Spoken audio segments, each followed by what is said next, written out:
As fall approached, the success of the previous months of struggle seemed to promise that change would indeed be coming. But any hope of the end to the violence would be crushed on a warm, rainy Sunday morning. I remember how Janie and Addie and myself, how we walked to church, having so much fun. Earlier that morning, bombers would quietly place a box of dynamite attached to a timer under the steps of the church. Churches were being bombed throughout Birmingham. And the 16th Street Baptist Church was a well-known meeting place for blacks at that particular time.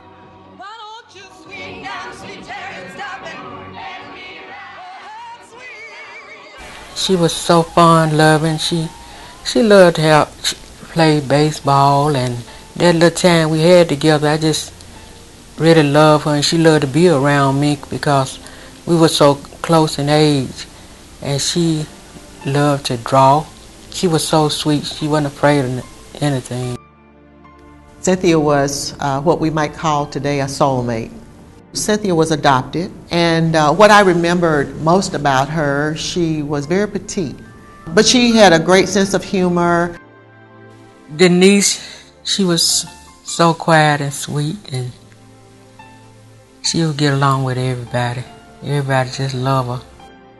And Carol, we was all in the choir together, and we would stop by Carol Robertson's house to walk to choir rehearsal with us. They were just nice young ladies. Something that's rarely mentioned is that there were actually 5 girls in the bathroom. The 5th girl was Sarah Collins. She was 12 years old, and Sarah survived the blast that took place in the women's bathroom here. I arrived at church on September 15th about 9:30. I went upstairs to the church office. All of the adult classes were upstairs, so I took them their materials. Then I went back downstairs, but I see them there in the bathroom. And when you entered the women's bathroom, there was one large room with freestanding mirrors and sofas and so forth. And beyond that large room was another door that led into the actual bathroom where the toilets and the face bowls where you wash your hands were. And they're talking and primping, and I know that there are 4 of them there. What I don't know is that there's a 5th person there, Sarah, who's in the back part of the bathroom. But I spoke to them, and they were laughing and talking. And then I hurried. I said, well, and let me get these reports done, and hurrying up the steps. And as I cleared the top of the steps, the phone was ringing in the church office. And I go in, and there's no one there. I answer the phone, and the male caller says 3 minutes. And as quickly as he said that, he hung up. Holding my material still in my arms, I just hung the phone up, walked out of this door, and began walking into the sanctuary. And I actually took about 15 steps. We counted them one day, and I was right at this point here, about to walk down this aisle, when the bomb exploded. I was standing over by the sink, and they came in, and as they were leaving out, they stopped. Denise asked Addie to tie the sash on her dress, and I was looking over from the sink. But when she reached her hand out to tie the sash, and all of a sudden I heard a loud sound, boom, and I called out Addie's name about 3 times. First I had to call Jesus because it scared me so bad. And I said, Addie, Addie, Addie. And I couldn't see nothing because the debris, the glass and stuff got in my eyes, and it blinded me instantly. And all of a sudden, I heard someone outside holler, somebody bombed the 16th Street Church.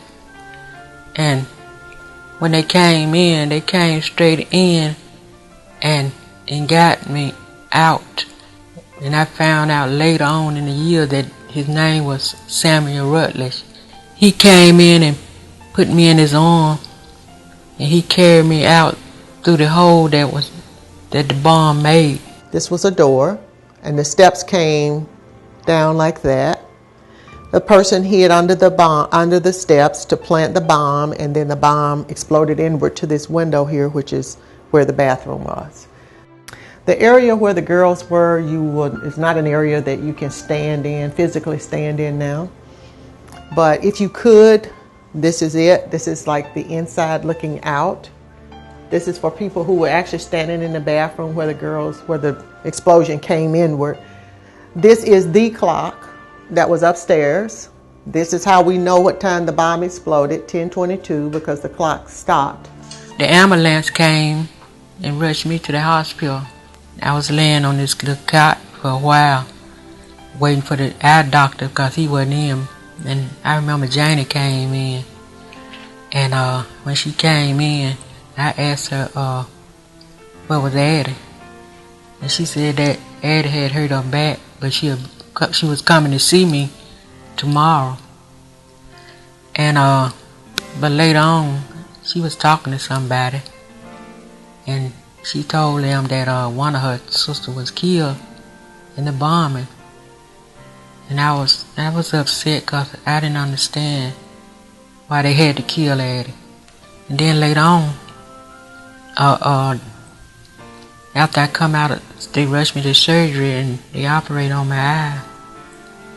And I found out that the other 3 girls, Denise, Carol, and Cynthia, they was killed also. And I was going through this thing in my mind all the time, crying at night, wondering why these girls was killed. I just didn't understand. It was something that we never talked about. No one ever even said, well, are you afraid? Are you okay? One thing about it, when I went back to school, they didn't counsel me. They didn't give me any counsel. And I went back to school in a terrible condition.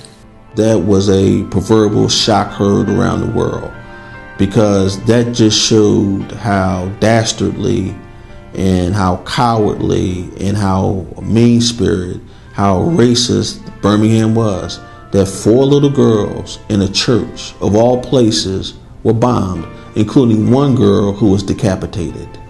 If that doesn't show evil, I don't know what does. The 4 charged with the bombing were not even arrested until 15 or 20 years later. They still lived a long life. And yet, when it was time for them to be tried and go to jail, the only thing they did was just die. They didn't spend no time in jail. They just died. And still, some is out there. I really believe some are still out there. Oh, they'll be shouting. They'll be shouting. They'll be shouting. They'll be shouting over me. And before I be a slave, I'll be buried in my grave and go home to my Lord and be free. Black people thought that our chances